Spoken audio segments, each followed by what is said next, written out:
Can you hear me?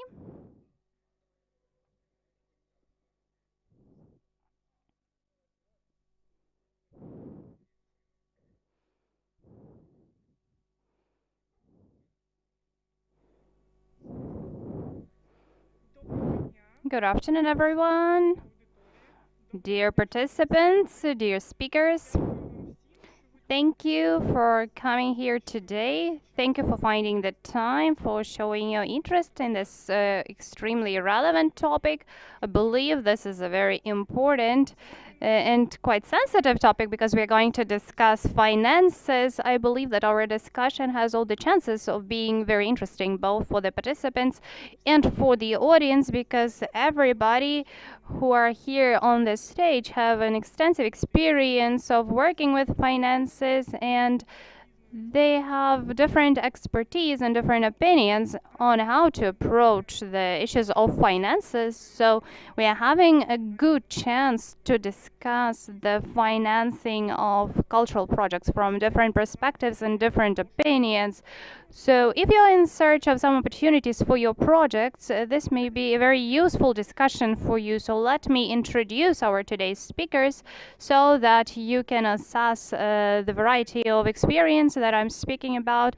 Here with me is Viktor Halchinsky, Head of Communication Department of Credo Bank.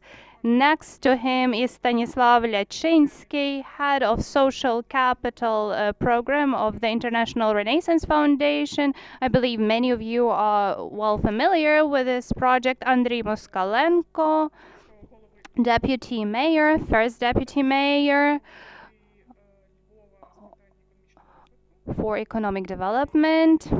Then we have Alona Dmuchovska, Program Manager of the National Bureau of Creative Europe Program, Harald Binder, historian, masonry investor and founder of the Urban History Center, Gem Factory, and Harald Binder Cultural Enterprises.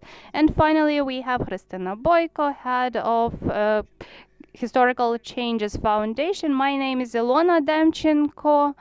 I am head of grant programs at House of Europe.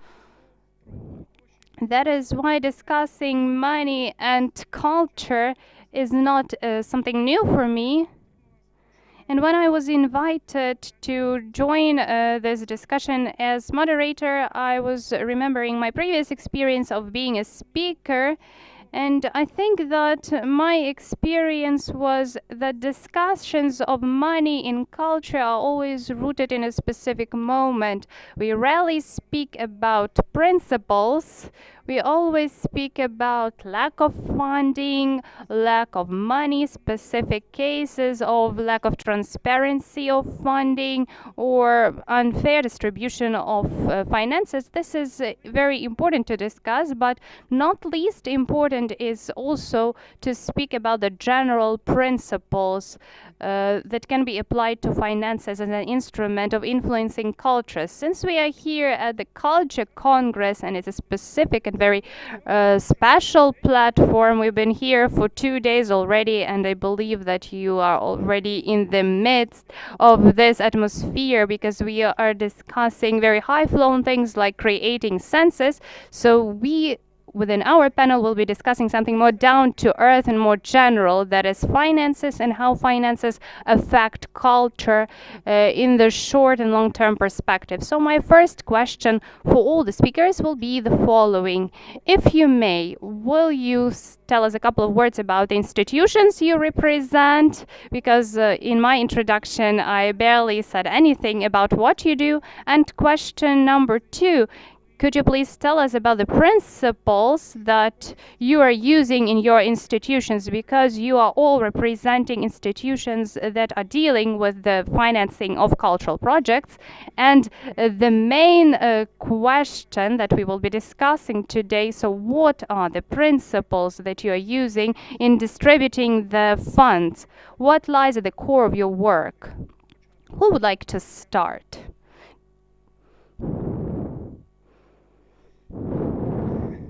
Okay. Victor, could you save us and be the first one to answer? All right. Good afternoon, dear colleagues. I'm happy to be here to meet you all. During this panel discussion, I represent Credo Bank. This is the 15th bank in Ukraine, the largest bank with its headquarters in Lviv. It's an international bank that is part of international banking groups, and our owner is the largest Polish bank, the largest bank in Poland, PKO, that is Bank Polski. And respectively, that defines our priorities and our policies, as well as the projects that we are implementing, including those in the sphere of culture. The bank has its key priority areas of social responsibility, where support of culture is one of the components. So primarily we are working with culture and education. We see culture as part of a more general educational framework that makes our society better. And alongside these areas, we have financial literacy, that is being responsible about our product. When choosing our projects, we employ the following principles. As any financial institution in Ukraine, and we don't have that many institutions in Ukraine that have money, we receive quite a lot of requests. But we make our decisions within our limits that depend on the position of the bank on the market. In 2013 or 2014, the bank was not showing good results, so we had a direct ban of the supervisory board for participation in any charity projects, but we were trying to improve ourselves and to enhance our performance, getting more income. That is why we are increasing our limits for corporate social responsibility. Sometimes people tell me that this is about taxes. No, we are doing it consciously. We are giving money from the income we generate, and our end goal is for the bank on the all Ukrainian level to be represented as an active participant of the Ukrainian society, not just in the sphere of culture, but also in other areas. Among our priorities, in culture, we specifically have reading. We have for a long time supported the book forum in Lviv, and we loved the Book Mania Festival,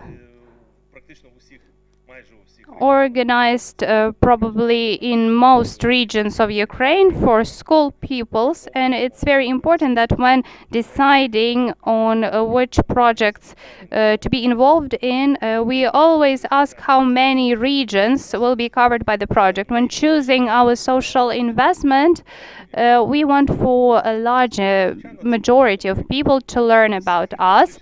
The other area is music, because no bank can exist without classical music. It's part of the image. Music is something classical, eternal even. I think that's a tradition for all commercial banks to support classical music. It has been like that for a long time. Another area that I need to mention, since we are a bank with Polish national capital, because 33% of PKO Bank Polski belongs to the Polish state, represented by its Ministry of Finances. PKO Bank Polski used to be an entirely national bank, but then it was corporalized, and support for Ukrainian projects, if it's that element, we can be more flexible. But again, we decide per each project individually. Stanislav, would you like to be the first one? The Renaissance Foundation is known for being quite innovative in the selection of the projects they support. Thank you, Ilona. Thank you. Welcome, dear colleagues. Yes, we are quite innovative, but at the same time also traditional. The Renaissance Foundation as an institution is called to develop open society in Ukraine based on democratic principle. We have been active in Ukraine since 1990, so we are a little bit older than Ukraine. Our formats of support in the 90s and right now are different. If we compare the two, in the 90s, it's hard to say what Soros's foundation did not support in Ukraine, and obviously culture was one of the key areas as one of the spaces in which people can manifest liberty and freedom, which we found ourselves amidst in the 90s. So starting from the Contemporary Arts Center of Soros, that's an institution that contemporary Ukrainian culture was started. Also, we are involved in that project of translation of the works of classical works in humanities. So de jure the program is over, but it's still ongoing, in fact. So up to 1,000 books have been translated and published with our support, and I will not be mentioning the support to specific institutions, theaters, the book forum, the first editions of the book forum. Of course, a lot has changed since then. We don't have culture as a separate program direction within our foundation, but since we have sustainable partnerships and in view of the fact that culture is always relevant as this creative environment for self-expression, since it's an environment where our values live, culture remains relevant for us, in particular after the events of the 2014 Maidan, the start of Russian aggression in the East. So on the one hand, we were feeling anxiety, but on the other hand, people got the need for self-expression. During crisis times, this need increases, and of course we cannot stand on the sidelines of such processes, so we supported a number of projects on cultural democracy between different regions of Ukraine.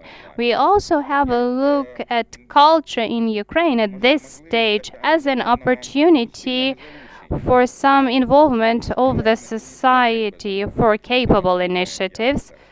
That is why I will speak about it in more detail. We have developed this innovative format like crowdfunding competition. So we are multiplying the donations of donors by 2. We have supported up to 80 micro grant projects, but many of them are quite influential.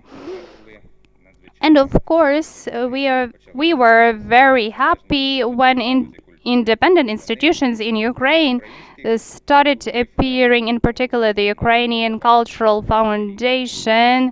Between 2018 and 2020 was partly performing the function that the entire philanthropic sector was performing up until now. And we also supported the establishment of the Ukrainian Cultural Foundation with the strategic session and enhancement of expertise. And it's important that this work is being maintained and developed in the future, which will be among our priorities for the nearest future. That's if to answer your question briefly. Andrei, you're welcome. Hello everyone, I'm very happy to be here among such honorable speakers, and I have the honor of representing the city of Lviv and Lviv City Council. And the sum of money that is being allocated for culture is the money of those living on the territory of the city of Lviv. It's not the money belonging to the Lviv City Council. We are just an institution which distributes the money collected from taxpayers, from people living and studying here, who leave a part of themselves here while getting inspired by this city. I cannot give you any specific specific numbers. Okay, I can give you specific numbers. So it's a little bit more than 500 million allocated for the support of cultures. But today we are discussing economics to an extent. Any numbers can be used to manipulate, and we need to voice that, and I hope that we will have a more profound discussion on that, because it's not always about the money but about the efficiency of using this money and the result that this money brings, because very often one and the same title, one and the same concept can result in different results and different interpretations of the people. That is why when we speak about funding and funding of culture, it's a more profound issue. And today I will give you 3 examples of the people present here, why something is happening and while other things fail. So Oля, present here together with her team, won an open competition to be the head of this wonderfully cool theater. I'm for the first time here present. I've seen many of the things after the renovation, the inner yard, the small stage. So it wasn't so much the question of funding, but the question of team, people who want to create senses and who want to convey some messages. We also have Mikhailo here with us, who is head of the Solomia Krushelnitska Museum, and just very recently we managed to accomplish the things that have been in planning for the past 20-30 years, that is the increase of the funding for the museum. And I think Lviv will be surprised by a completely different approach to the Solomia Krushelnitska Museum. We also have Ola here, who won the competition for the Territory of Terror Museum. So a lot depends on people and on the approach. So we will speak a little more profoundly about these topics, but people and new senses are the most important here. And I also need to remind you that we discuss very many institutions. In Lviv, many of those institutions were founded during the Soviet era or even before that. And it's important that we are employing new approaches in the independence era of our state. I don't know whether we have any colleagues from the municipal gallery here, the urban museum. These are the new institutions created using new approaches. When we speak about 500 million allocated for culture, so 400 million are money of the general fund used to support institutions, pay salaries and pay utility bills. This is a vast field, and we have very many institutions which can perform some tasks, but they are not supported by the city because they are not municipal. They are working as an NGO. It's a question open for debate whether the situation should remain like that. We will now be discussing change of approaches towards libraries and other similar institutions in terms of salaries and involvement of people, because having done renovations inside those facilities, it's also important to think about the staff that we are employing there. We also are discussing and thinking reformations for other institutions, but our task is for the new people with new senses and focuses to come in, for them to set new bars and new levels of quality. I will not be giving you any specific examples, but you may guess. In Lviv, we have established one new institution, and believe me that this institution is discussed by very many people during different meetings. And I think it's also a good thing that everybody is speaking about this institution. So if we are able to ask questions that are not always comfortable, I'm going to speak about the government and local authorities. I represent local authorities. For any type of government, it's easier to have something that is easy to control in the short-term perspective. But in the long-term perspective, it's better for us to have institutions that create senses, because those first institutions can lead us somewhere where we don't want to be. And I will stop here. Let's speak about supranational level now. Thank you very much. My name is Alena Dmuchovska. I'm working at the National Bureau of the Creative Europe program. Our bureau is working in Ukraine so that Ukrainian applicants receive consultations. All our services are free of charge so that you can use this international opportunity. We are also popularizing the results of our program and supporting our projects that have been funded already. To give you a bit more of the context, what is Creative Europe? It's the largest grant program of the European Union supporting creative and cultural industries. When I say creative and cultural industries, it's quite a vast term which includes performative arts, architecture, very creative and innovative opportunities of working with digital technologies, virtual reality, and digitalization of culture in general. Even IT industry is quite often involved in the realization of the projects. Grant support is quite sufficient.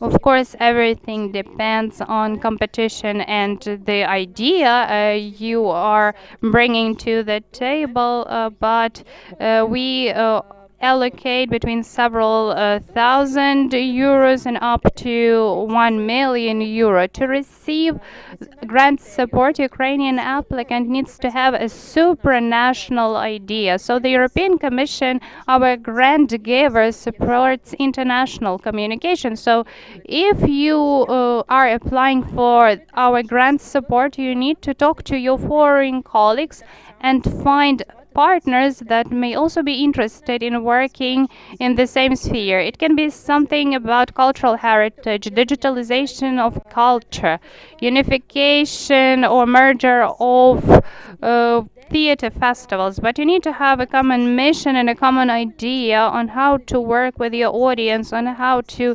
distribute artistic projects, or how to get to a new target audience in your target countries.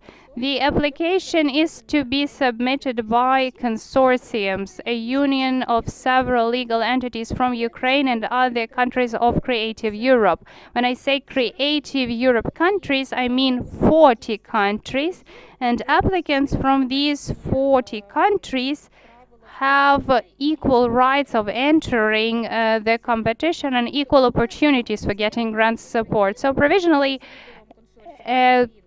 an application from Ukraine is equal to an application from Germany or Spain.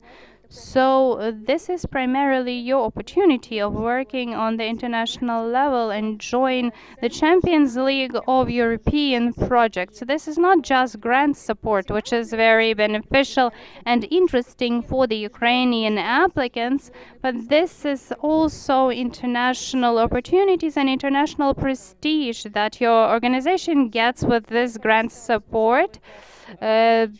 This Tuesday, we've had this wonderful, great event during the EU-Ukraine summit, which is the most important event of the year in terms of EU-Ukraine cooperation. We have signed the agreement on joining Ukraine to the grant program. So Ukrainian applicants will be able to join this program. We already have success stories.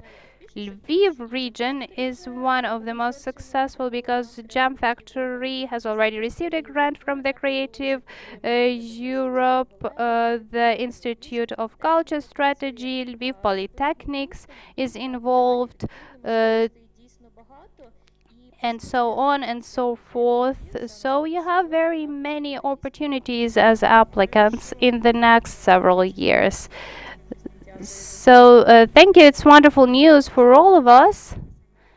But if we look at priorities, what are the priorities of Creative Europe? First of all, it's international communication.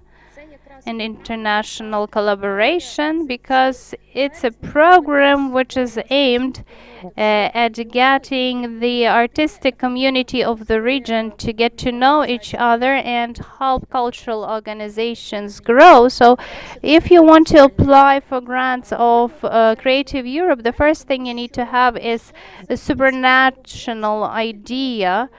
Thanks to collaborative efforts, and if you're working with a provisional organization from Finland, you can learn a lot from each other. You can share methods of work and management. You can expand on your contact list. And the third aspect, which is important, is planning. So these grants are long term, so you have the freedom of planning 4 years ahead, so you are not tied to this calendar year as it often happens in Ukraine. And at the same time, you will have the responsibility of co-funding, because Creative Europe never covers 100% of the budget, and here strategic planning is very important, and you work with additional partners in such a way. When you have all the three elements, we are encouraging you to get acquainted with the conditions of the competition, because the spectrum for the support is quite varied.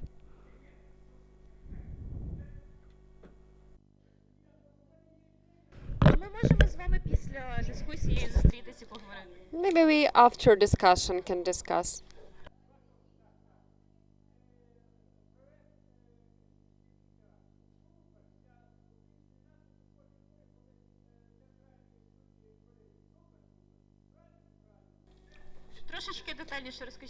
A little bit, we will talk in a little bit more details after discussion with you.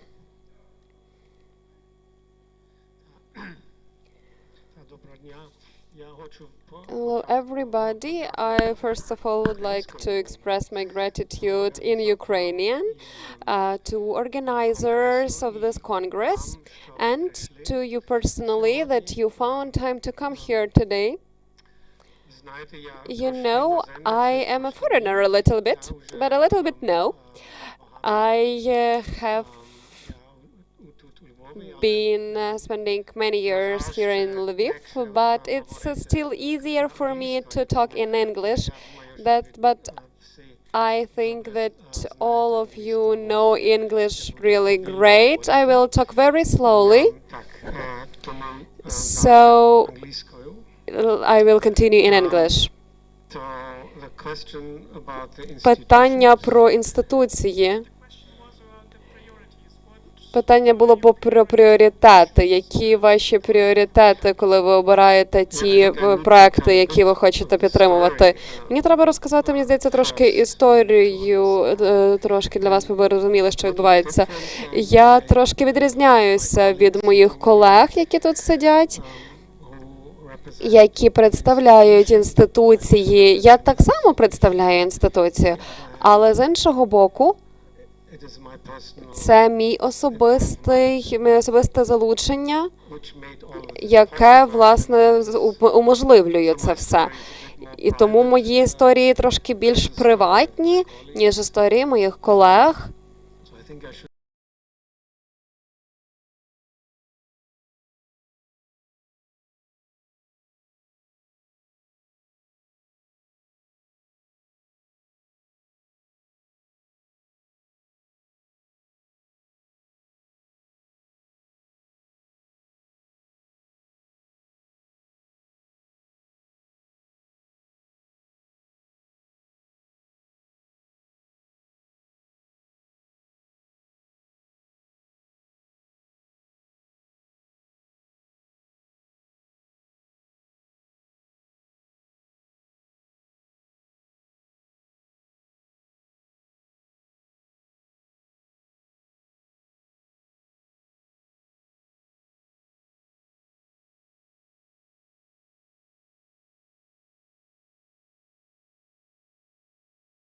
Що це є фонд який розташований у Відні.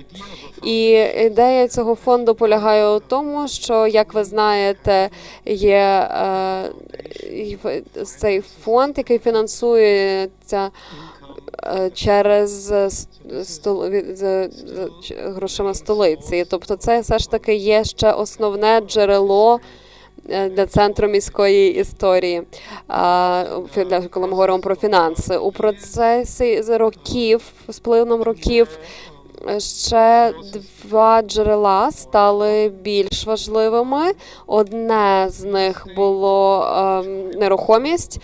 Я дійсно я придбав так само його у місті, я його здаю. Це друге джерело прибутку. І третє, звичайно, це є гранти. Гранти від зовнішніх донорів. На даний момент Тетяна Федорук допомагає мені, наш фінансовий директор, ось вона сидить прямо тут. Приблизно десь 50, 20, 25, так? Ну, приблизно. Фонд покриває більшість коштів, але в нас є такі три ноги, три опори. Для нас дуже важливо, щоб така інституція не залежала лише на від одного джерела прибутку. Фабрика повидла з'явилася через декілька років на основі успіху Центру міської історії. Це змотивувало мене зробити більше. Я перейшов в мистецьку сферу, знайшов на Підзамчі цю прекрасну будівлю. Ця будівля, весь цей проект, власне, в фазі розвитку. І знову ж таки ситуація трошки різниця, тому що багато інвестицій було необхідні для покупки будинку власності. І з цієї причини я створив компанію. Ілона вже її згадувала. Це Harold Binder Cultural Enterprises. Це є компанія з обмеженими можливостями, яка володіє ТЗОВ, і вона володіє, власне, цими правами. І власником і частиною, так само як і Центру міської історії, ми створили неурядову організацію. Ця організація подає на гранти з інших інституцій. Важливо мати такі неурядові організації, тому що дуже часто лише вони можуть подаватися на міжнародні гранти. І в кінці кінців минулого року ми відкрилися, і ідея була мати однакові принципи, як і Центр міської історії, мати, знову ж таки, три опори. Тут власність, і окрім фундації, окрім фонду, ще зовнішні гранти. Це це загалом принцип того, як ми працюємо. Це щось таке, про що ми поговоримо пізніше. Він частково визначений фондом, тому що фонд має статут, і у статуті прописано, що ми робимо. І це пояснюється, що ми в Центрі міської історії ми займаємося міською історією, дослідження і так далі. І також згадані певні цінності відкритості, прозорості, заохочення, залучення у спільноту і так далі, які визначені у статуті і так само визначені у неурядовій організації. Тобто це така формальна рамка і є ще, звичайно, щоденне застосування, втілення в життя цієї рамки, в яку я особисто залучений з моїми директорами обох інституцій на щоденній основі. Ми кожного дня думаємо, чи це нам підходить, чи є тут якісь перспективи, чи це може бути важливим. Тому я особисто дуже залучений в роботу обидвох інституцій, тому мені не подобається називати мене меценатом, чи філантропом, чи чимось подібним. Я називаю себе культурним підприємцем. І це щось таке подібне, як у західних країнах вони називають таких людей соціальними підприємцями, але я надаю перевагу до культурному підприємцю, тому що соціальний це таке дуже розмите поняття, дуже широке. Дякую.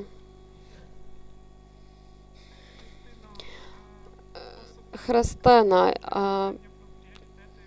when we talk about priorities, it's very interesting to listen to your answer because you had new institution, and I'm absolutely sure that those who are in the audience right now know more about people on the stage, about the organization that they represent, that what you are going to do in your foundation of strategic changes. Maybe now it's high time to open this curtain of mystery and tell what your institution is going to deal with. Thank you. First of all, thank you for invitation. Welcome, dear colleagues, and all present. My name is Hristina Boyko, and I am the head of newly created foundation. And of course, now it's a great opportunity to get acquainted, and I hope that we are going to have fruitful cooperation in future. First of all, it's worth saying how it all started. It's only 1 month since we were registered officially, and in 2 years we are going to walk the talk and is our projects, but it's important to fixate, to remember that moment how it all started. The institution foundation has not appeared right now. Its history dates back to earlier times. We have mercenaries and philanthropists who are in Ukraine right now, and they invested to certain programs here in Ukraine, not systematically, urgently, but in a way putting off fires. And in some moment we understood that it does not effective, it does not bring satisfaction to donors, and it's basically about not effectiveness. Something does not work. So in this scenario, in this model, we chose strategic philanthropy. So we are kind of like service which helps donors invest in those projects which are effective, in those projects and those teams and those social leaders who know and how and can make expert quality decisions on solving problems that are based on estimation on problems and expertise. So as of now, we are such kind of service which helps combining goodwill of philanthropists, of donors, with the and beneficiaries. We do not have great resource expertise so far, so we have chosen this model of strategic philanthropy, where we are looking for strong leaders and strong teams which already have good expertise, good background with that or with this or that sphere or direction or sector. And what is important is that if we deal with philanthropy terms, then it's about strategy, not empathical philanthropy, when some topic can be a trigger. We talk about measurement, very pragmatical, very mathematical measurement for a long time. What is going to happen if we invest here and what we are going to receive in the end? And it is great when teams also have such understanding. What problems, what needs are there in the area? So now we are regionally involved. What tools and what decisions are going to be the most effective to move a little bit forward to solving some problem or issue.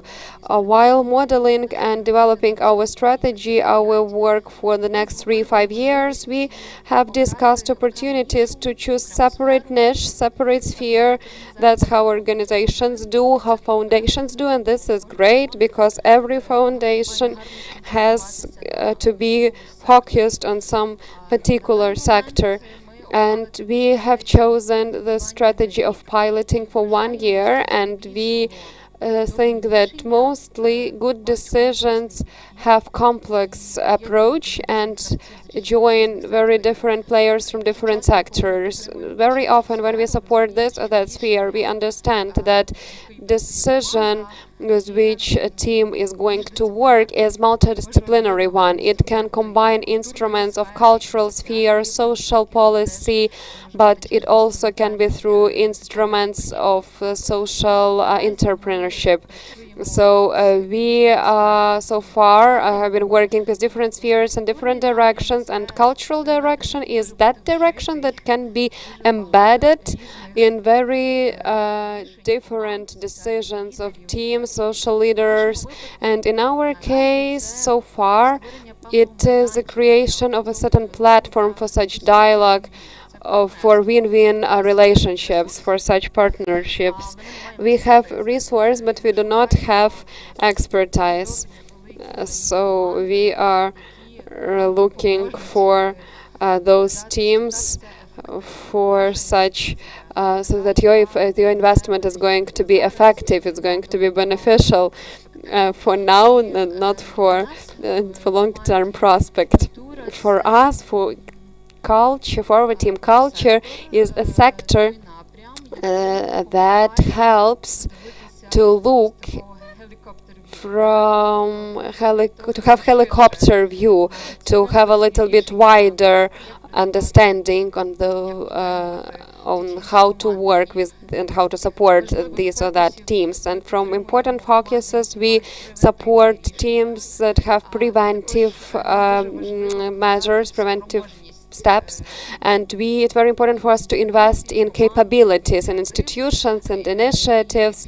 And frankly, it is important to be able to frankly speak that sponsors' help is very effective and it is great, but very often it can lead to dependency, and it is crucial for us to work with the teams that have different sources of financing, that have their own institutional capabilities and have great freedom concerning which decisions they have to make, which topics they have to deal with, and how to communicate about it. So it is also some kind of reflection, and you need to remember that sponsorship is great, it is effective, but it's also about dependency.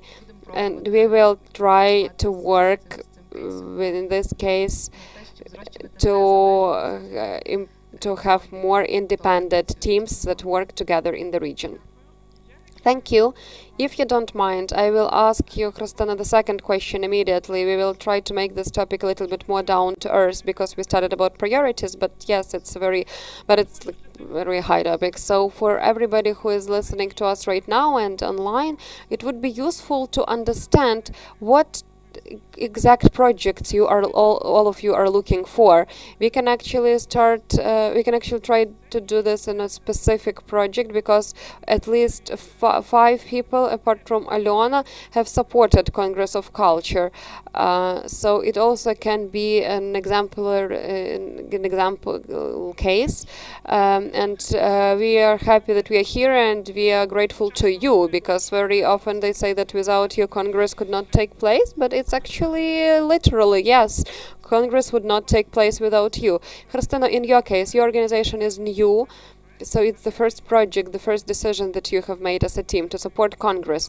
What was this decision based on? We probably invest less to projects, we invest more to people and those changes that then create. And it's important. Project, it's an instrument, it's a tool that leads to changes. Why Congress of Culture? Why Institute of Cultural Strategy Institute? Because it seems to us that Cultural Strategy Institute is the great platform that can be a certain kind of advocate on questions on the legislative level, to work to create dialogue with them. to create dialogue and to help initiatives to grow this possibility to be capable. I'm going to repeat myself here. And Congress of Culture, it is an institutional event in which we believe, and it can be this chain of joining people who want to do something but don't know how. And we can support this and strengthen this. Thank you. Basically, this question, what projects you're looking for and what stable change you want those projects to create in your organization, that's for everybody. Maybe we have somebody else who would like to answer this question. Гарольде, яку сталу зміну ви шукаєте? Тому що ваші проекти є дуже сталими. Можливо, ви трошки можете нам розказати? Ви можете відповісти на це питання? Ну, що ж. Я думаю, що важливо тут сказати те, що ми творимо наші власні інституції. Ми, окрім того, що я згадував раніше, тих грантів, які ми так само віддавали на підтримку інших освітніх проєктів в Україні. Ми підтримували різноманітні ініціативи, різноманітні проекти в різноманітних містах України, тому що, на наше переконання, освіта надзвичайно важлива, і ми хочемо, щоб фабрика повидла, фабрика повидла поки що туди ще не дійшла до цього, але ми хочемо спілкуватися з країною. Львів, звичайно, чудовий. Тут завжди було очевидно, що ми повинні об'єднати Україну. І ми були, тим не менше, у всіх частинах України. Ми роздавали ці гранти. І останній, власне, це був цей грант Конгресу культури. Але наступного року фабрика повидла вже буде присутня як інституція, діятиме як інституція. І в пріоритеті тут в тому, що ми робимо, те, що ми розробляємо наші інституції, розвиваємо себе як інституції, які працюватимуть з культурою, візуальним мистецтвом, театром. І ми би хотіли бути такою точкою на карті України, де відбуваються захопливі речі.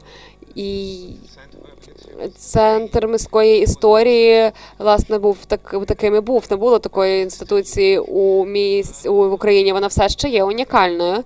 І, на мою думку, що важливо, це те, що інституції мають значення. Це одна з моїх улюблених фраз. Я думаю, що є так багато завжди цікавих проєктів, які з'являються. Люди йдуть, приходять, інколи чогось бракує, чогось, що є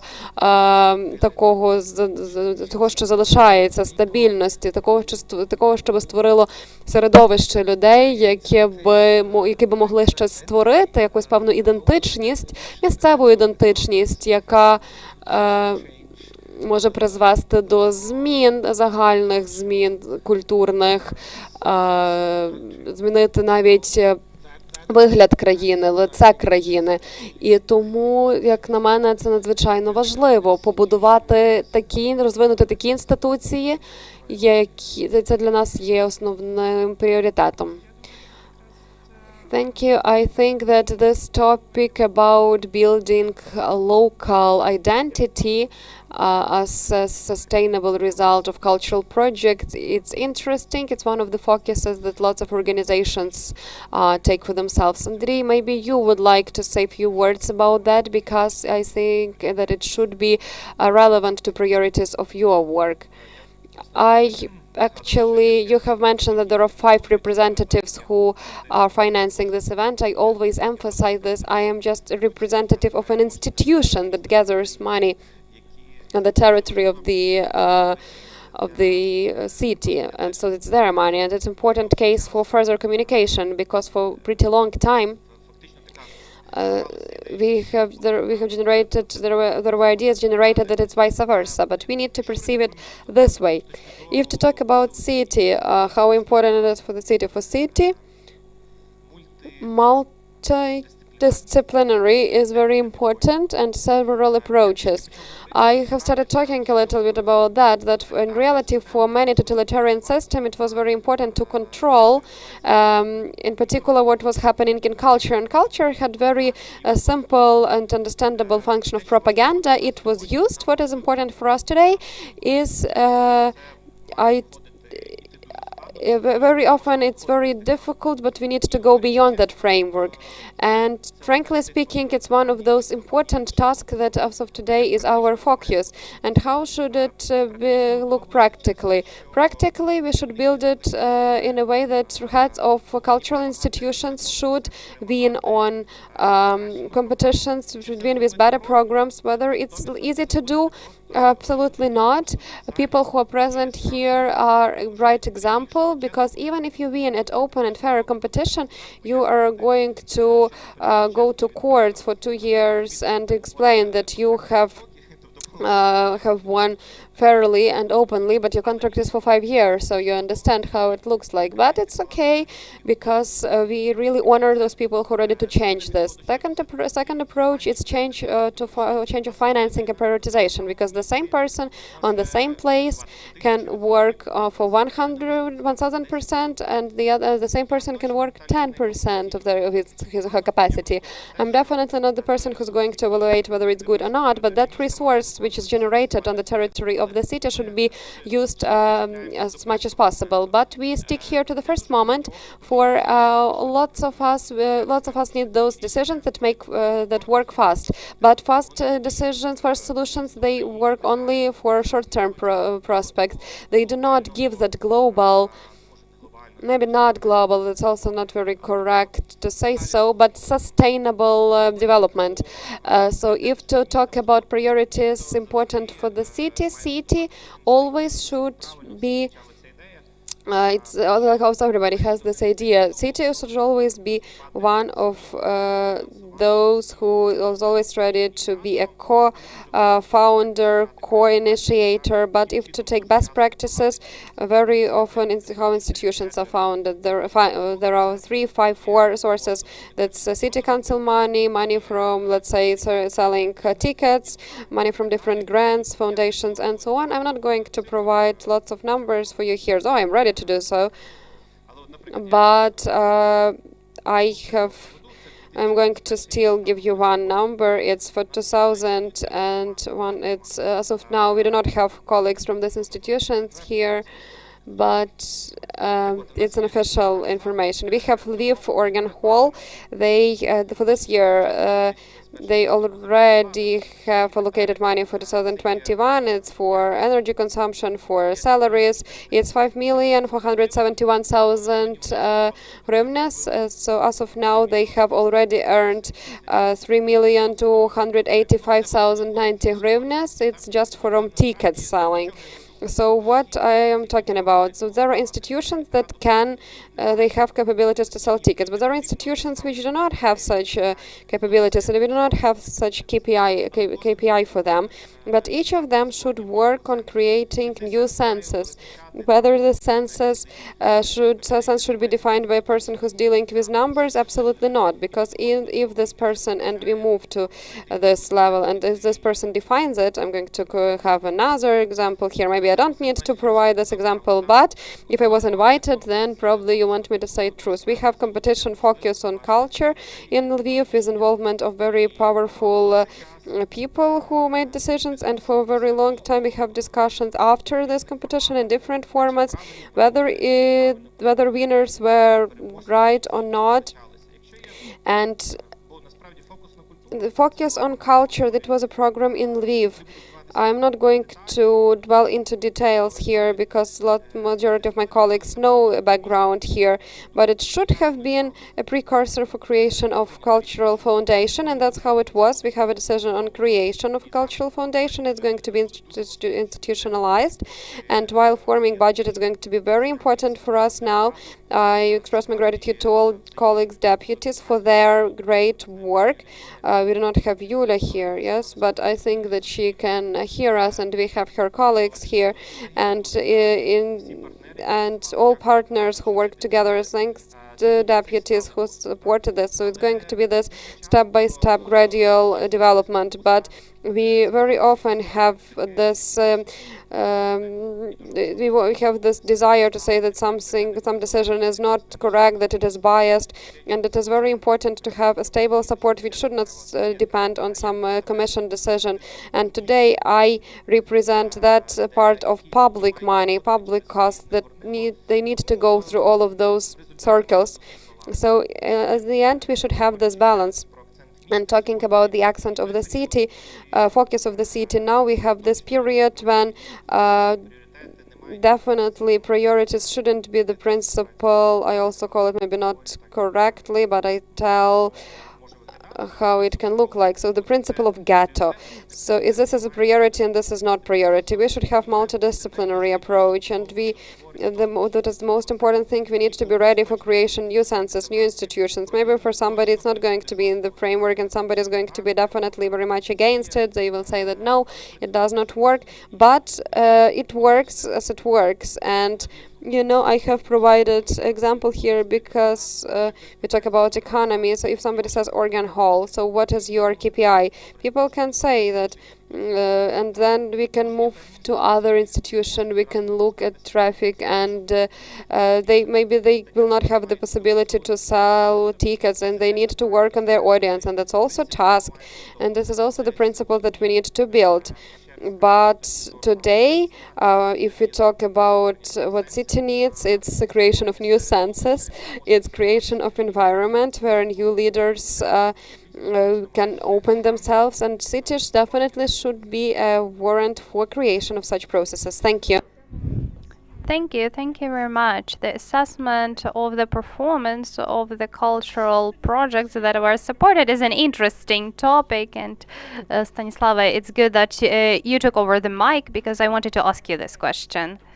So regarding the sustainable results that you're looking for, so if you can comment on that, I think everybody would be interested in hearing your answer. And the second question in regards to what Andrei just mentioned, regarding the efficiency of cultural projects. The Renaissance Foundation has a large portfolio, so how do you take into account this efficiency of the project? Do you get the feedback? Do you analyze what worked and what not? Thank you for the question, a really interesting one and probably a topic for a separate discussion, but I will just name some of the factors. First of all, what are we looking for when we are supporting cultural initiatives?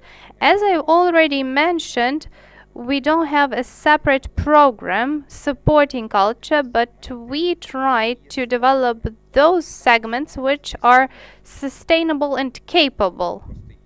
So a simple example, this crowdfunding initiative, which with the help of the EU project, EU for Society, we can already plan for the upcoming year.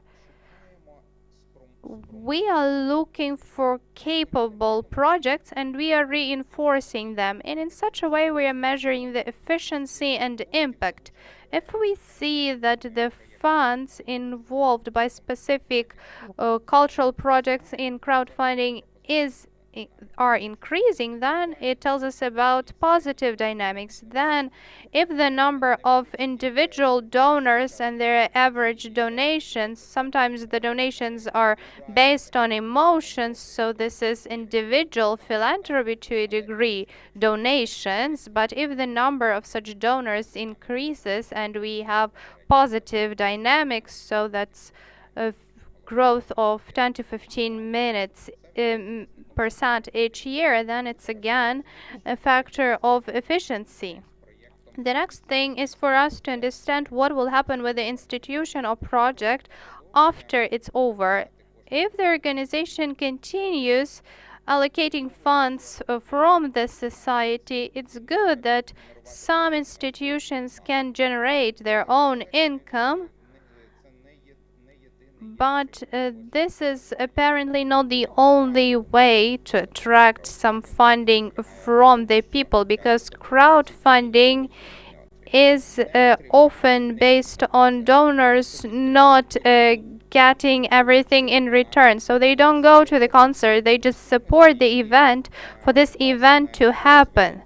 So support of donations and its growth in Ukraine is one of our priorities. Forgive me for speaking in instrumental terms about culture, but I would agree with the statements made by my colleagues that future lies in mixed funding. We always lack resources. I believe that in the future, even with the increase of resources, we will be lacking. So we need to attract resources from various sources, and life will set its own KPIs and performance indicators. Thank you. Victor, how do you assess the efficiency of sponsors' funds that are being used?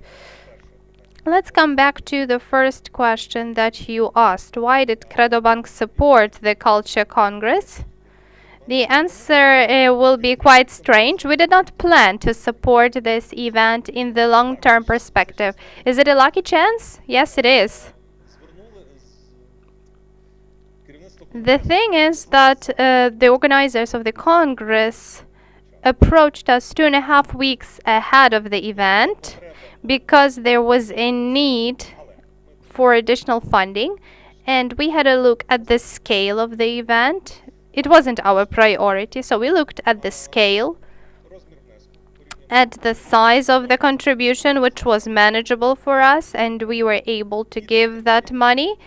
And the third factor, the people who are organizing, availability of other sources of funding, Renaissance Foundation and partners. And the next factor is that a national level event that will be talked about. We don't have many people present here physically, but many are watching online. So respectively, we'll have this result that we joined in the support of this project. That's why we made this decision and we are here. But in general, what it shows is our flexibility, that we are eager to look at projects. Of course, we are following our priorities first, but in 2021, the trend is such that all the projects that we've supported in the sphere of culture is that there was some additional funding. So we worked with the projects of the Ukrainian Cultural Foundation. So all institutions we've supported, they required additional funding. It's easier because you know that the event will happen for sure, and then you help them, you present them. I don't think we have any rigid criteria for the assessment of results. Again, the criteria are flexible. We look at a social response, relevance of the topic, whether the funds were used correctly. 90% of the projects that we support, we see that they are implemented, and then we include the materials of their performance into our general report. And the next factor is how many mentions we got from that support. We are a business institution with limited resources, so it's pleasant for us to get the awards, and quite unexpectedly for that reading initiative, Bookmania was just one of the events happening, but we were awarded for Bookmania by the Ukrainian Cultural Foundation. As far as limitations are concerned, so the bank has a specific annual budget. So our budget is not very big, so we don't have to choose specific projects. This budget for the support of projects is so small that we are choosing projects with the highest efficiency, which require minimal financial support. But sometimes we provide not just financial support, but we also give our expertise and my colleagues also helped with the implementation of the project.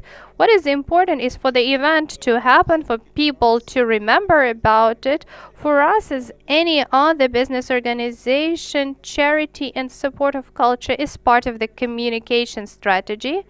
Thank you. Thank you. It was very interesting to hear that. Stanislav, I would come back to you. If you ask me about the support of the Culture Congress, this project was not included into competition. We have some initiatives in culture that are not included in the competition, so we receive more requests than we can afford to support, but some notable initiatives, if we speak about them, we try to support them. This is particularly important when we speak about the Culture Congress. This event is really important, especially in 2021. And here I can share some of the ideas in favor of supporting this event. The balance between sustainable and relevance, the balance between long-term planning and something that resonates with the general mood inside the society. And since 2021 has been a reference point for independent institutions in the sphere of culture, we've had many competitions organizing Kyiv and regions, deciding on the governance and future strategy in the work of such institutions. So these issues remain relevant in 2021 as ever. So that was another factor influencing our decision to support this meeting of activists in the sphere of culture. The next aspect, since our program is called Social Capital, and briefly speaking, these are connections between links and institutions, cross-sectoral links, and formation of partnerships. So in the area of culture and other spheres of humanities, which were largely negatively affected by COVID, even face-to-face communication becomes a luxury. So we understood that an offline event outside of the context of Kyiv, but an event which discussed national census, we believed that it was important to support. Can I add another idea?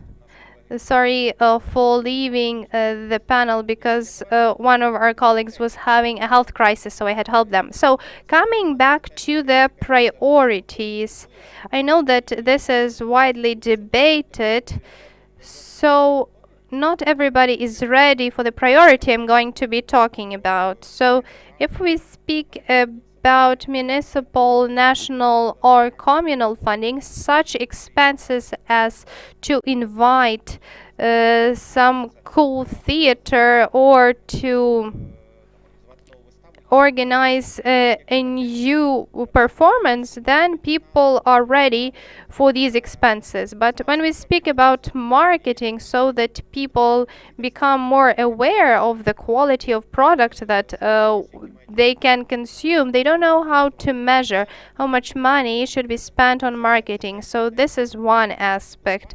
This is something we will be focusing on, because today we can have a lot of quality products, but it's important that people learn about them. We can see that world-known performers may be on the stage, but the audience may be just half full.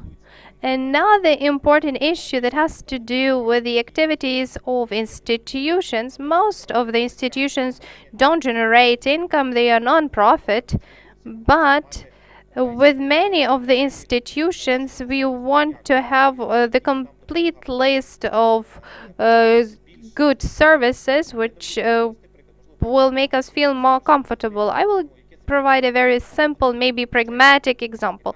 Tea, coffee, which may be sold at some art institutions. So today, to organize this is something quite complicated, working in trial mode.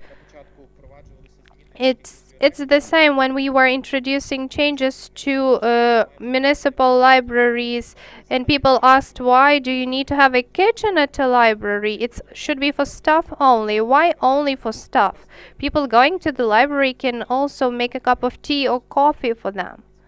So library is not just a place where you sit quietly, but you can also talk to others. I also have a question for Stanislav and another question for you, Andriy. So, okay, so we'll start with Stanislav this time. So I was wondering whether you take into account the feedback of the community you work with. So this support of the Cultural Congress is a kind of a statement that this is the audience you are interested in, the audience that you want to get feedback from. As far as financial support of different initiatives is concerned, do you collect feedback, and does it influence for the planning of your work? Yes, we do it in several formats, from simple forms of getting feedback, like meeting with the contractors and getting feedback from them, interviews with beneficiaries, so the people who got funding. So it will be very interesting and useful for us to get the answers to the survey that the organizers will prepare, and I hope that the attendees will fill out this survey and will tell us what was good and what was bad about this event, what could be improved content-wise and organization-wise. So regarding the crowdfunding initiatives, we can see the feedback in real time. So we select organizations ahead of time, so we can see how successful the idea is in terms of the number of donors and the sum of donations. So it shows how the idea resonates with the society as well. So of course we have some qualitative factors that are included into our report. So that is the number of donors, the audience, the number of visitors, and other factors that we cannot do without. Andriy, and how do you work with feedback from Lviv residents, and does it affect the distribution of funds, and in which way, if it does? I think that starting from the next week we will be discussing budgeting processes. It will last for several months. I think it will be a process where everybody can be involved. So the city approves on two budgets, the budget of the general fund and the budget of development. The general funds are money used for maintenance of municipal buildings, salaries and utilities, and the second part of that budget are programs, support for projects, cultural management, buying of software and hardware. So a large part of the development budget is money that can be allocated for construction, renovations and restoration. So this is a very lively project. So understandably the priority is for us to complete ongoing projects and programs, but an important step in the next year will be the creation of the culture fund, and also change of the approaches towards different institutions, because we have very many powerful managers with potential. So I invite you to get involved in our discussions and meetings as we normally have them in Lviv, and the final decision will be made by the deputies with their votes. Гарланде, якщо можна, я хотіла би поставити вам те саме запитання щодо фідбеку. Ви дуже детально нам розповіли про ті проекти, які ви підтримували, але чи ви також вимірюєте ефективність, чи ви шукаєте цей зворотній зв'язок від спільноти, з якою ви співпрацюєте, і як це впливає на ті рішення, які ви приймаєте? Так, звичайно, для будь-якої установи надзвичайно важливо розуміти, чи я роблю щось успішно чи ні, якою є реакція і чи те, що я роблю правильно чи ні. Як я вже казав раніше, є різні способи про це дізнатися. Один з них, він доволі очевидний, це скільки людей прийшло на ваш захід.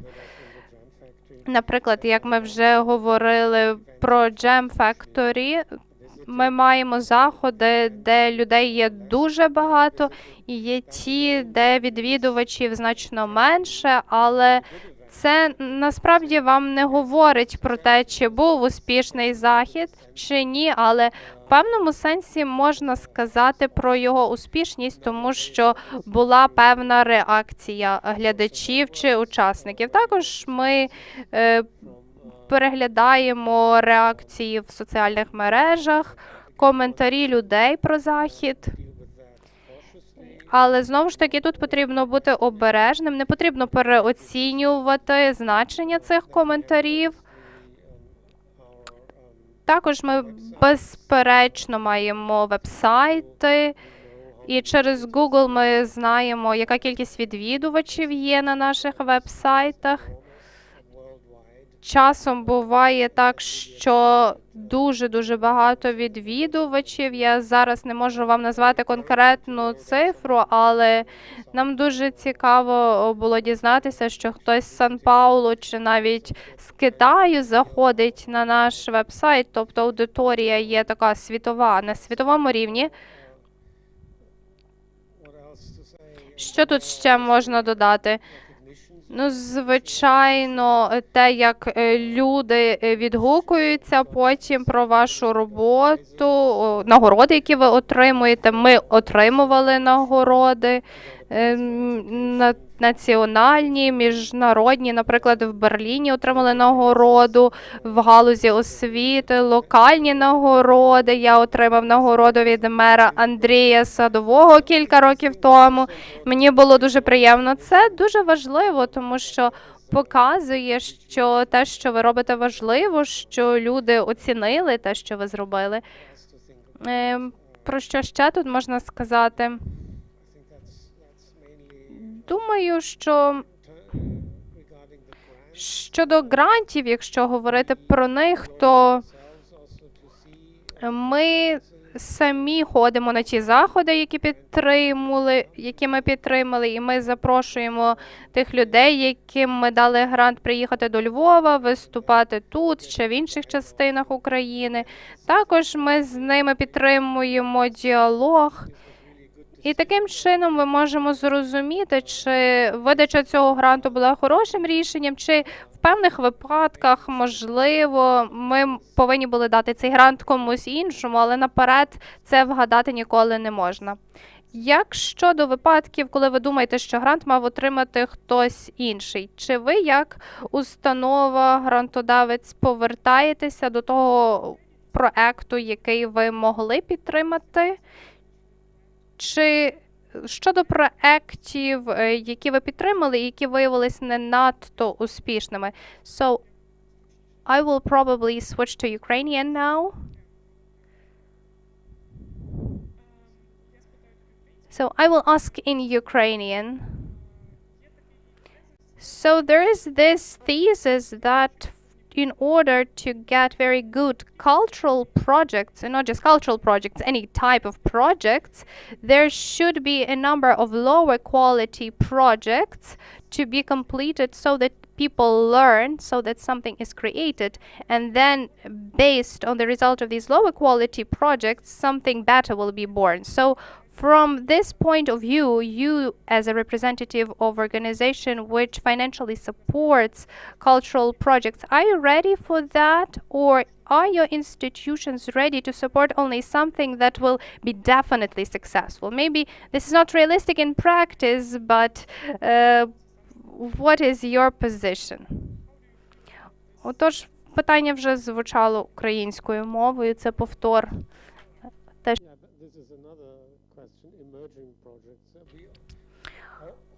Ми дуже часто маємо в центрі міської історії гранти, І нам часто ставили, власне, це запитання. Якщо ми отримуємо заявку, яка не дуже добре складена, і ми вже розуміємо, що люди не мають достатньо досвіду, що ми стикалися з таким вже не одного разу, але ми також думаємо про те, що, можливо, варто дати людям шанс, і дуже часто результат виявляється позитивним, але на початку ми просто бачимо, що сама якість заявки не була на рівні з іншими організаціями, які вже багато років цим займаються. Тому ми готові підтримувати тих, хто є на початках, але має потенціал, щоб вирости і стати кимось якісним і кращим. Alona, so the institution that you are representing probably doesn't have this approach because you are more oriented towards formal assessment of projects. No, we should give it to the European Commission that no competition is announced for no reason. So we are trying to assess the needs of the sector and to see how many receivers of the grant we potentially have. So very often we invite Ukrainian artists and curators. You may be invited to Brussels to participate in discussion of working groups to discuss the needs of the sector, to see where the gaps are that require grant support. And the European Commission is also studying new sectors and new regions such as Eastern Europe, because projects from Eastern Europe are not as numerous as those from Western Europe. So we have these pilot projects with very modest grant support, and the number of projects that apply for this program is not very big. So just recently in September we had this pilot project announced by the European Commission. It's called Journalistic Partners and News. This project is designed for journalists who want to work with disinformation and pluralism of ideas. The budget of this project was quite modest. That was just 7 million euros in comparison to other projects, which can have 50 million, for instance. So right now we are assessing the needs of the area. We are seeing who has already created a consortium, and in 2 years we will allocate more support for this program. So all the projects complete monitoring. A project manager from the European Commission may ask you to supply specific data or statistics, or may even come to an event which you are organizing, and it's always a dialogue. Even if you're having some problems, even if you are a young organization which hasn't achieved all the KPIs, but you've learned from your mistakes, and you can provide validation and involve experts from the area and analyze why you've made the mistake. Grants give you this opportunity to make a mistake, to test a business case and to test an approach. So maybe it doesn't work in Ukraine for a number of factors. That is why grants allow you to make mistakes, and they allow you to grow institutionally because you get more knowledge and expertise in this sphere. Creative Europe is a vast program operating over a large territory. So do you have the mechanisms to assess situations and specific contexts for specific territories? So the program that you are having in Ukraine, do you take into account the specificity of the country? We don't just only assess our own efficiency as a bureau and the quality and number of the projects that we implement, or the amount, but we also take into account the funds allocated via Ukrainian projects. I don't like to boast, but I have to share this information with you. If we see that the financing level of projects from Italy, France, and Germany, this is old Europe, they've been working together for decades, their level of projects and support is always high. We also have smaller countries like the Czech Republic or Slovakia. The level of their projects is quite low, and they are small countries. And if we take Ukraine, we are somewhere in between. In terms of our ideas and results, we have gone ahead of many of the countries that have been EU members for decades. So if we look at the projects supported in Ukraine and we look back at 2016, it was the first year when Ukrainian applicants could apply. If we had one or two cases in 2016, it was just a mono-beneficiary. For instance, a Ukrainian publishing house received a grant and translated European literature. Then this year we have dozens of successful cases. I would like to give you the example of Interfax Ukraine.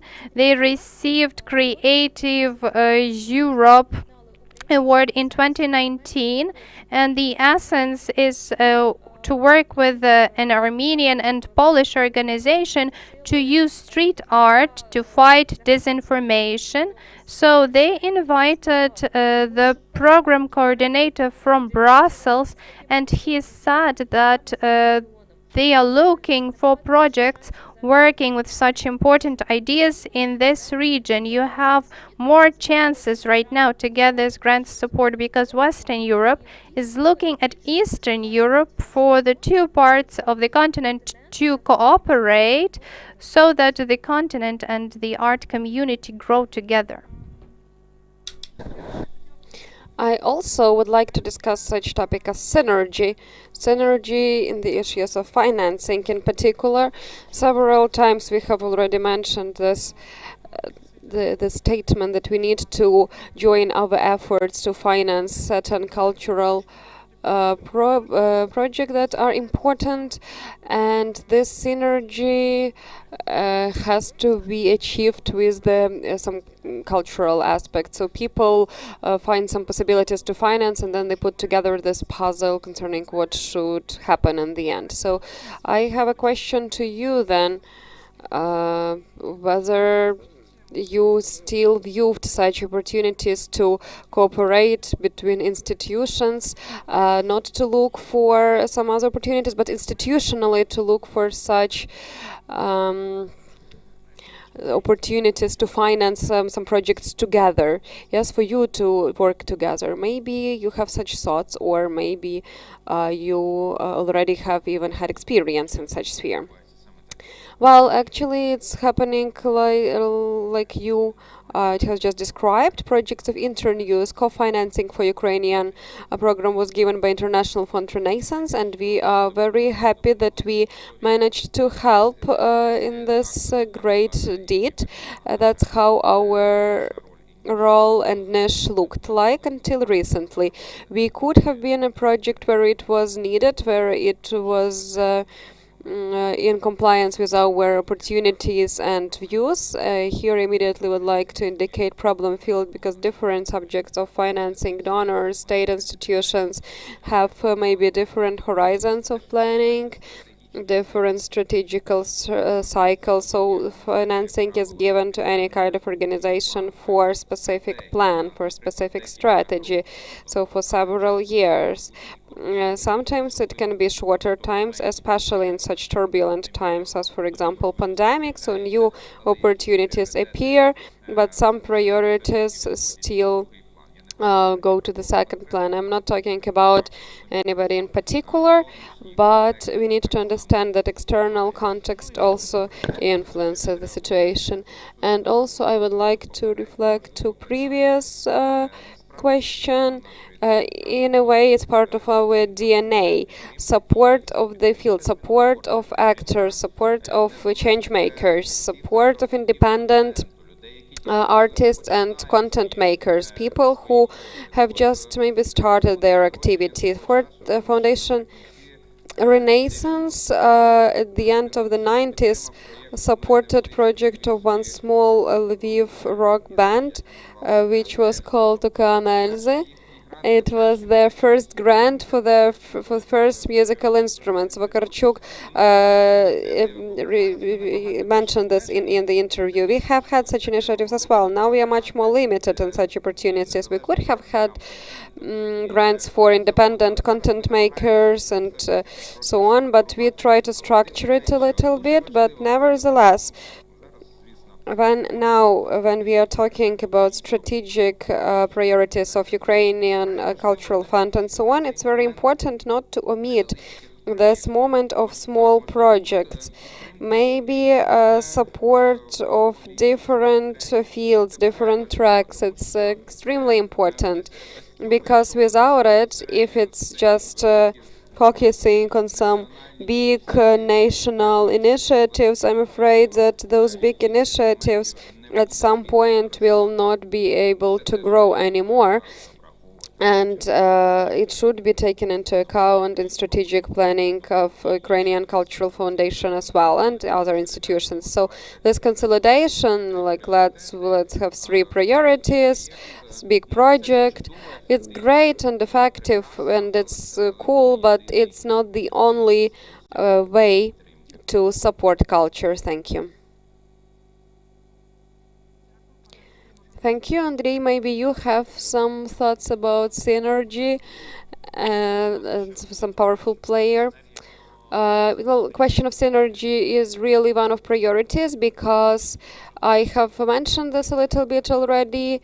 It is important for us to understand and to perceive this or that resource, that this is not the resource that is given just because it's given. We live in a very competitive times of competitive objects, products, and if we have one priority to get more census, no new products, then this resource that should support them should also appear somewhere. So it's actually pretty difficult topic for understanding. So it's a financing that can be given just a priori, but maybe it's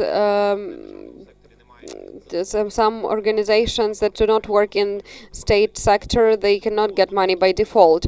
So there is this transition that okay, you can get guaranteed financing from the city, but you need to find another part from financing from somebody else to show that your product is very important.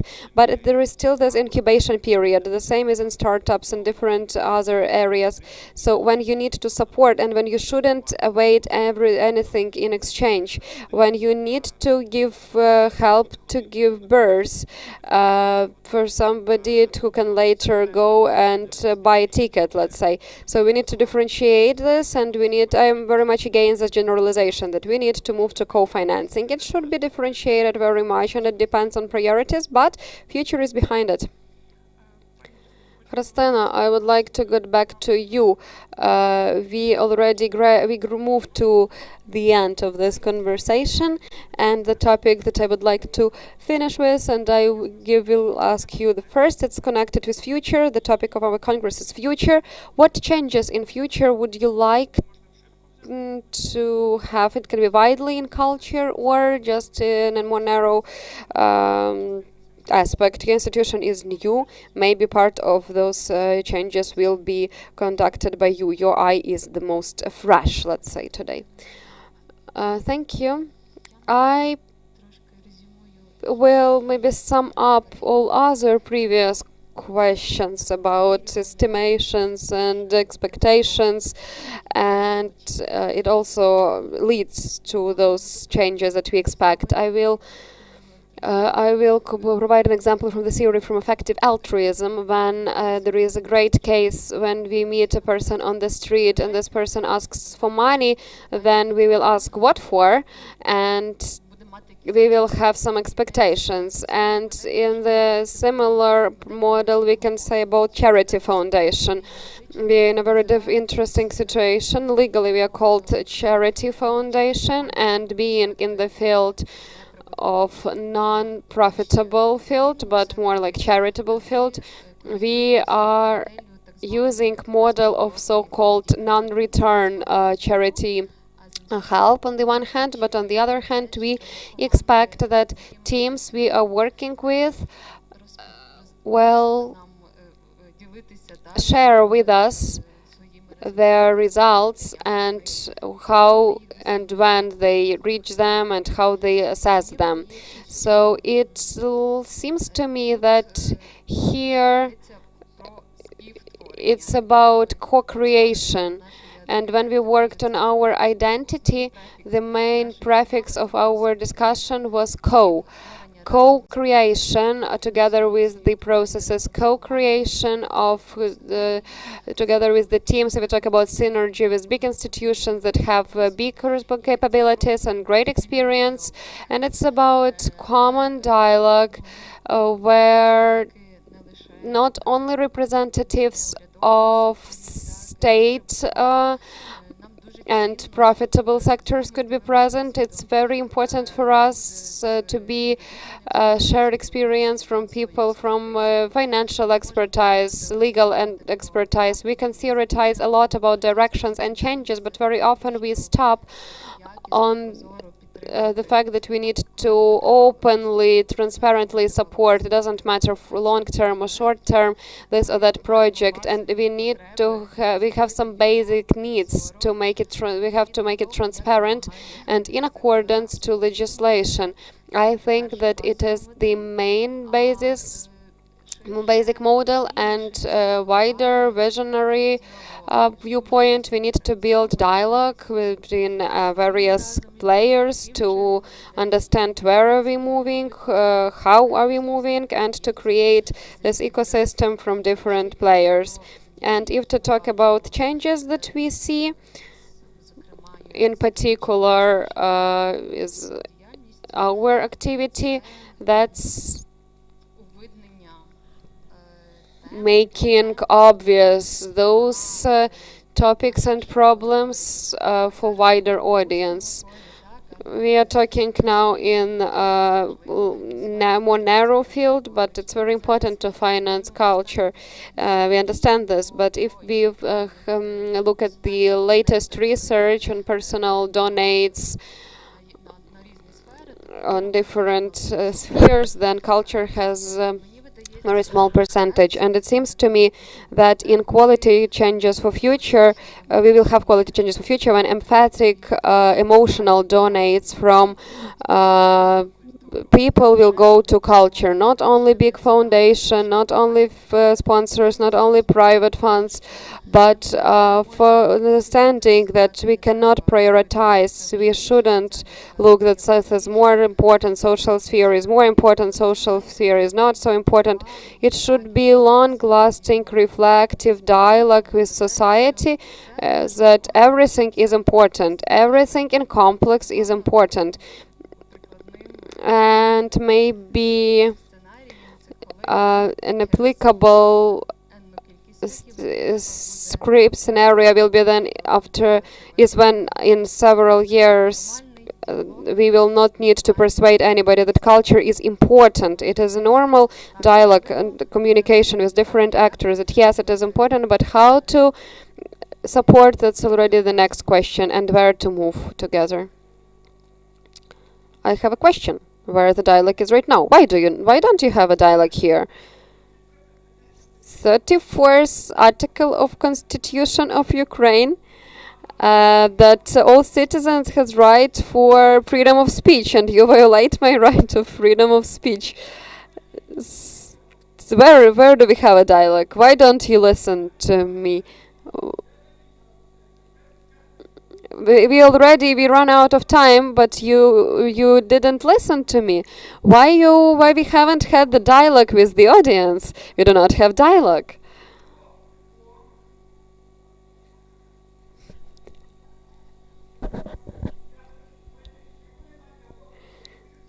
Why don't we don't have dialogue with society? It's a disrespect. Everybody's tired, and we are tired, and the audience is tired. It's pretty difficult, so we do not have lots of energy. So, in a nutshell, the same question that was given to Christina, 2 minutes per each of you, and we'll try to finish on a more optimistic note. What changes would you like to have? And what changes would you like to see in the sphere of culture and financing of culture, in particular, in the nearest 3-5 years, let's say? Я дуже скоренько.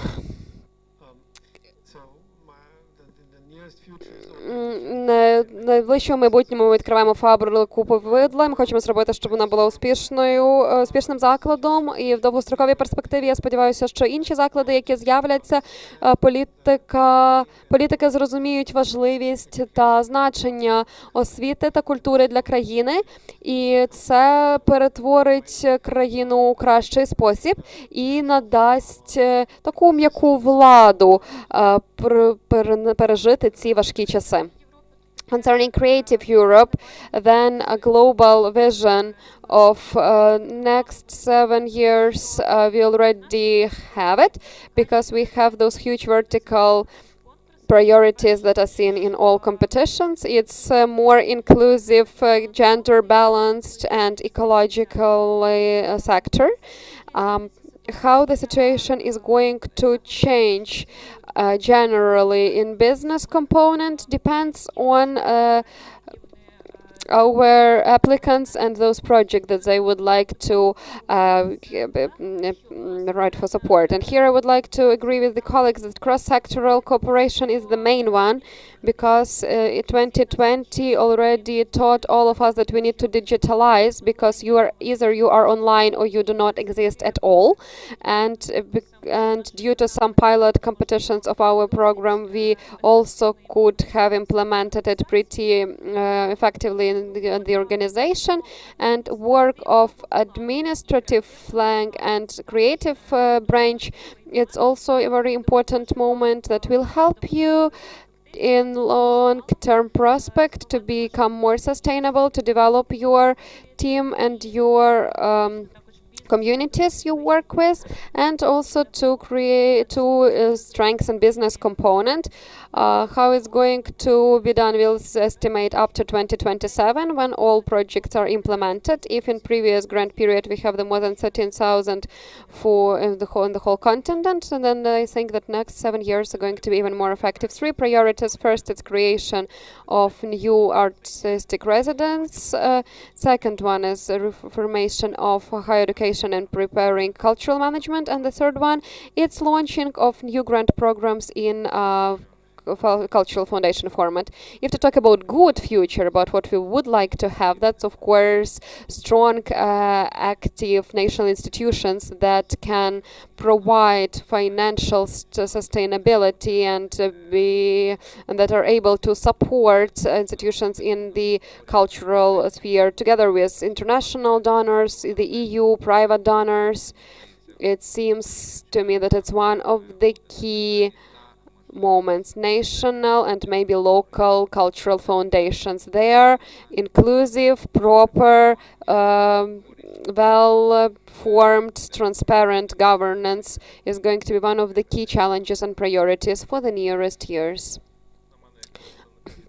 As for me, for business representative, I will finalize it a little bit, and maybe I will finish it on a realistic note. I will end it on a realistic note. So business will be able to finance more social, cultural, including projects, and probably it will depend on general economic situation in the country. Whether business will earn more, whether regular citizens, because the more citizens earn, the more donates we are going to have, the more sponsorship we are going to have, because sponsorship is done in a very sometimes quiet way, because they even sometimes ask not to be mentioned. Because when for majority of people we have the question of survival on the first place, then we shouldn't expect some great financing from business. And then the main role, the kernel, is actually those internal European projects, Ukrainian projects, city fund, and business is going to help. But we would really like to improve economic situation in Ukraine, and then we will be able to have more possibilities and budget to support more cultural programs that business define for plausible for themselves. That's already the right for the business. Thank you for taking part today. I think we did not have very easy discussion, of course, but what I would like to add from what you have just voiced, from those things that would be really great to have in the nearest year, I would also add that we need to have more dialogue. Really, more dialogue will be very useful for all of us, even if it does not always lead to some effective, immediate solution. But to be in one space to conduct this speech is important, as with some projects that are not always very effective, but still can bring some fruits. Then. Later we can have with the help of dialogue, some decisions that we will all reach together. Again, I would like to express my gratitude to the Congress, because Congress is the event where we really can find better solutions and